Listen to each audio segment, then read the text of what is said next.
اعوذ باللہ من الشیطان الرجیم بسم اللہ الرحمن الرحیم۔ حضرت سعد رضی اللہ تعالی عنہ سے روایت ہے کہ میں نے ایک دفعہ حضور نبی کریم صلی اللہ علیہ وآلہ وسلم سے عرض کیا، یا رسول اللہ صلی اللہ علیہ وآلہ وسلم، لوگوں میں سب سے زیادہ سخت آزمائش کن کی ہوتی ہے؟ تو آپ صلی اللہ علیہ وآلہ وسلم نے فرمایا، انبیاء کی۔ میں نے پوچھا اس کے بعد؟ تو آپ صلی اللہ علیہ وآلہ وسلم نے فرمایا کہ پھر درجہ بدرجہ مقربین کی۔ آدمی کی آزمائش ان کے دینی مقام کے مطابق ہوتی ہے۔ اگر دین میں مضبوط ہو تو سخت آزمائش ہوتی ہے۔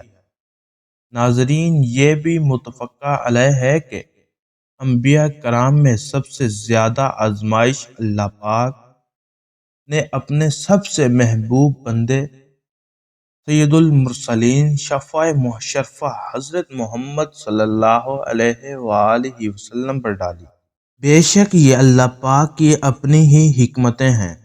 بندے کا علم تو محدود ہوتا ہے، اللہ نے اپنے محبوب حامل مقام محبوب محمد صلی اللہ علیہ وآلہ وسلم کو اس حال میں دنیا میں بھیجا کہ آپ کی آمد سے پہلے ہی آپ کے شفیق والد اس دنیا سے کوچ فرما چکے تھے، اور پھر جب حضور اکرم صلی اللہ علیہ وآلہ وسلم 6 سال کے ہوئے تو آپ صلی اللہ علیہ وآلہ وسلم کے سر سے ماں کی ممتا کا سایہ بھی اٹھ گیا۔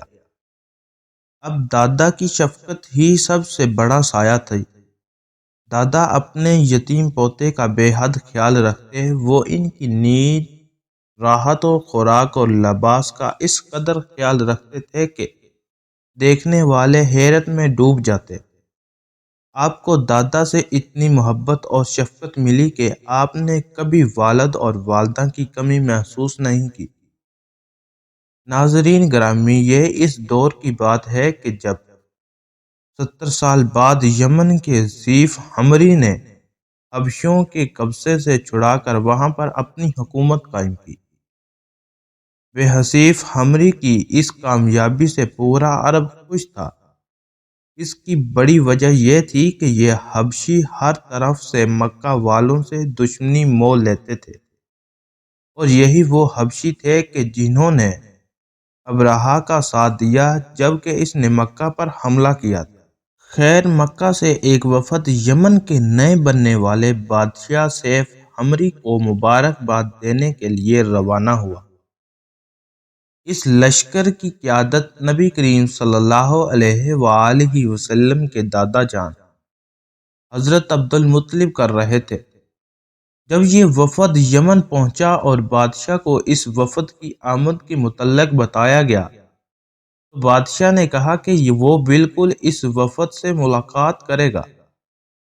رات گزرنے کے بعد بادشاہ سیف الحمری نے یہ حکم دیا کہ وہ صرف وفد کی قیادت کرنے والے سے ملنا چاہتا ہے۔ چنانچہ حضرت عبد المطلب ان کے دربار میں پیش ہوئے۔ بادشاہ نے سارے دربار کو کہا کہ ہم دونوں کو اکیلا چھوڑ دیا جائے۔ اس کے بعد بادشاہ کہنے لگا، ہماری کتابوں میں لکھا ہے کہ مکہ کی سرزمین میں ایک ایسا بچہ پیدا ہوگا کہ جس کے دونوں کندھوں کے درمیان بالوں کا ایک گچھا ہوگا۔ اس کا نام محمد رکھا جائے گا۔ وہ یتیم ہوگا اور اپنے دادا کی کفالت میں ہوگا، اور ہمارے علماء کے مطابق یہی وہ وقت ہے کہ آپ نے ایسا بچہ دیکھا ہے؟ حضرت عبداللہ فرمانے لگے، ہاں، میرے پوتے میں یہ سب خصوصیات موجود ہیں۔ بادشاہ کہنے لگا، بے شک میں یہ سب جانتا ہوں کہ میرے جاسوس مکہ میں موجود ہیں۔ میں یہ بھی جانتا ہوں کہ وہ بچہ کوئی عام نہیں ہے، اور آپ بھی یہ جانتے ہیں۔ بادشاہ مزید کہنے لگا کہ اگر مجھے یہ ڈر ہو کہ اس بچے کی سبھی دشمن ہو جائیں گے تو میں ابھی سے آپ کی اور اس بچے کی عظمت کا اعلان کر دیتا۔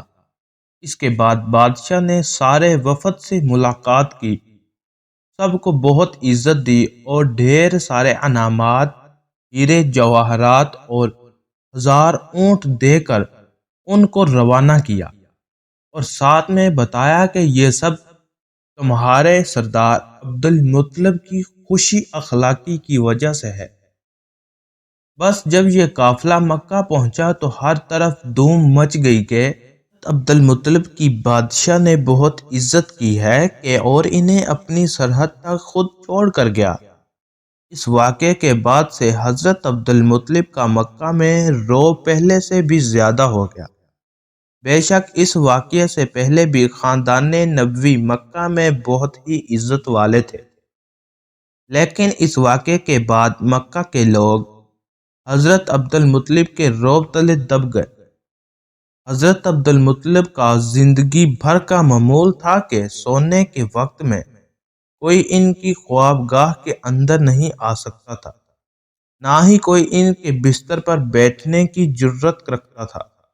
اب ننا محمد صلی اللہ علیہ وآلہ وسلم نے نہ صرف ان کی خوابگاہ کے اندر جا سکتا تھا بلکہ اپنے اس پوتے کے بغیر وہ خوابگاہ قریش کو گوارا ہی نہ تھا۔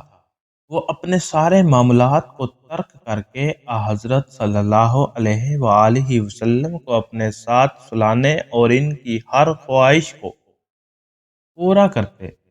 حضرت صلی اللہ علیہ وآلہ وسلم کے بچپن میں بعض حیران کن واقعات پیش آئے۔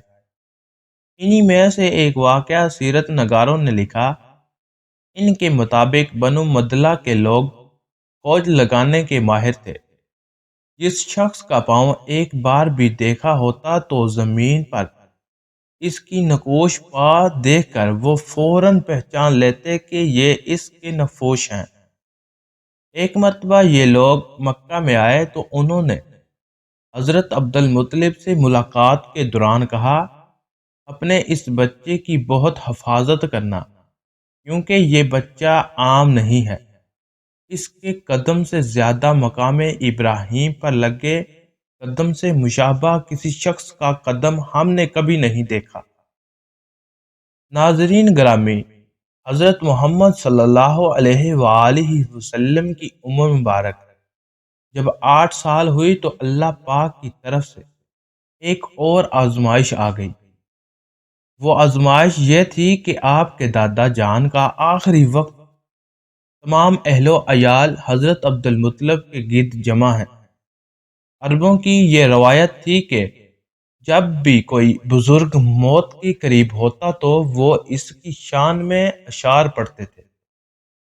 اس لیے سب اپنے اپنے اشعار پیش کر رہے تھے کہ عبد المطلب کی آنکھیں نکاہت کی وجہ سے بند ہو رہی تھی۔ تمام اہل و عیال کو حضرت صلی اللہ علیہ وآلہ وسلم کے ساتھ حسن سلوک کی وصیت فرمائی۔ خصوصی طور پر حضرت ابو طالب کے ہاتھ میں حضور نبی کریم صلی اللہ علیہ وآلہ وسلم کا ہاتھ دے کر فرمایا کہ میرے بیٹے سن لے اور یہ ذہن نشین کر لو کہ یہ کوئی عام نہیں بلکہ اللہ کا خاص بندہ ہے، جس کے قدم کے نشان ہمارے جدہ امجد کے قدموں سے کی تصویر ہے۔ اب میرا بیٹا تمہاری تحویل اور کفالت میں ہوگا، اس کا خاص خیال رکھنا۔ سبھی خاندان سن رہا تھا اور غم سے نڈھال تھا۔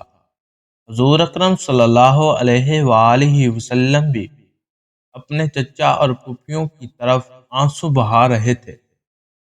امیمہ نے اپنے جذبات کا اظہار کیا تو حضرت عبد المطلب کی آنکھیں بند ہو چکی تھی، زبان بھی نہ ہل سکتی تھی، مگر ابھی تک زندہ تھے اور ہوش میں تھے۔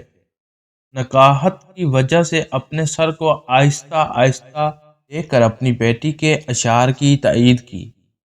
یہ اشعار سنتے سنتے ہی ان کی روح پرواز کر گئی۔ ان اشعار کا ترجمہ یہ ہے کہ اے میری آنکھوں، آج خوب آنسو بہاؤ، اس شخص پر اشکبار ہو جاؤ جو اعلیٰ اخلاق و عادات کا مالک اور بڑی شان و شوکت کا مالک اور بڑے نصیب والا تھا، ضرورت مندوں کا سرپرست خوبصورت اور عالی مرتبے والا تھا۔ مکہ میں حضرت عبدالمطلب کے انتقال سے کہرام مچ گیا۔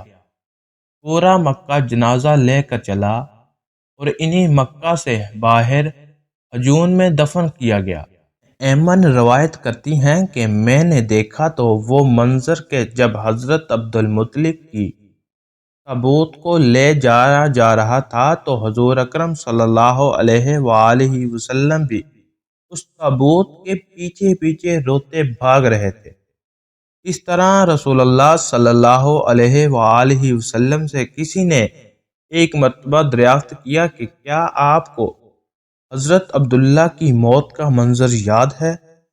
تو آپ صلی اللہ علیہ وآلہ وسلم نے فرمایا کیوں نہیں، میں اس وقت 8 برس کا تھا، میرے جدہ امجد حضرت عبدالمطلب کی وفات حرب الفراج سے قبل ہو گئی تھی۔ تو کیسی لگی ہماری ویڈیو کمنٹس کر کے لازمی بتائے، اور ہمیں حضور پاک صلی اللہ علیہ وآلہ وسلم اور ان کی آل سے بے پناہ محبت نصیب فرمائے، آمین یا رب العالمین۔ جزاک اللہ خیر الرازقین۔